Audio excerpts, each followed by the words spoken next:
Kisah preman terminal berambut gondrong masuk Kopassus, lamaran ditolak dan dicampakkan. Seorang pria yang dikenal sebagai preman terminal ternyata bisa menjadi anggota pasukan elit TNI Angkatan Darat, yaitu Kopassus. Pria ini sehari-hari nongkrong di terminal dengan gaya koboi, bahkan lolos seleksi hingga menjadi prajurit Kopassus. Mungkin sulit dipercaya dengan akal sehat, seorang preman terminal bisa menjadi bagian dari komando pasukan khusus atau Kopassus. Tetapi hal ini benar adanya. Baginya, menjadi anggota TNI adalah cita-citanya, meskipun sempat beberapa kali ditolak. Ya, dia adalah Letkol Untung Pranoto. Sebelum menjadi seorang tentara Kopassus, Letkol Untung Pranoto merupakan preman terminal. Untuk masuk menjadi anggota TNI Angkatan Darat karena tak ingin terus berkecimpung di terminal menjadi preman. Kisah ini tertulis dalam buku yang berjudul Kopassus untuk Indonesia dalam bab pilihan hidup, jadi bajingan atau tentara.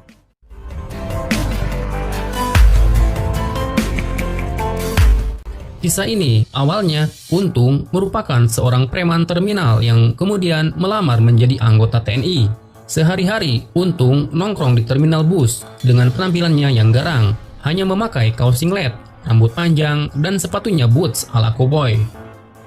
Bosan menjadi preman dan hidup di terminal, Untung mempunyai keinginan mengabdikan diri menjadi tentara. Untung pun mencoba peruntungan melamar menjadi anggota TNI. 2 kali Untung mendaftar menjadi anggota TNI, namun baru yang kedua kalinya mendaftar, Untung diterima. Pertama kalinya mendaftar menjadi TNI, Untung datang dengan kaos singlet dan rambut gondrongnya. Saat itu, Untung ditolak karena penampilannya tersebut. Tak patah arang, Untung pun kembali mendaftar. Kali ini, dia datang dengan penampilan rapi, rambut gondrongnya juga dibabat. Berbeda dengan pendaftaran yang sebelumnya, pada pendaftaran kedua ini, Untung lebih bersungguh-sungguh. Dalam hati ia berkata, "Kalau saya tidak jadi tentara, saya akan jadi bajingan," ucapnya dalam hati. Sebelum datang untuk melamar, dirinya juga meminta restu dari ibunya dan keluarganya. Alhasil, Untung pun lalu diterima menjadi anggota TNI Angkatan Darat dan berpangkat Prada. Masuk menjadi tentara, Untung termasuk satu di antara prajurit yang loyal dan selalu antusias mengerjakan tugas di kesatuannya. Untung juga terkenal sebagai prajurit yang ulet dan tekun.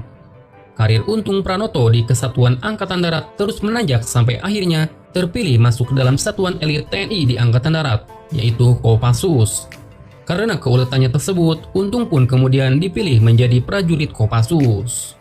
Meski saat itu gaji menjadi anggota Korps Baret Merah sangat kecil, tetapi ia jalani dengan ikhlas dan rasa bangga. Layaknya pria dewasa lainnya setelah mempunyai penghasilan, Untung pun berhasil untuk menikah. Tugas Untung di Kopassus yaitu ikut mendidik para prajurit Kopassus menjadi prajurit yang loyal dan setia kepada NKRI. Kisah ini tertulis dalam buku yang berjudul Kopassus untuk Indonesia dalam bab pilihan hidup, jadi bajingan atau tentara.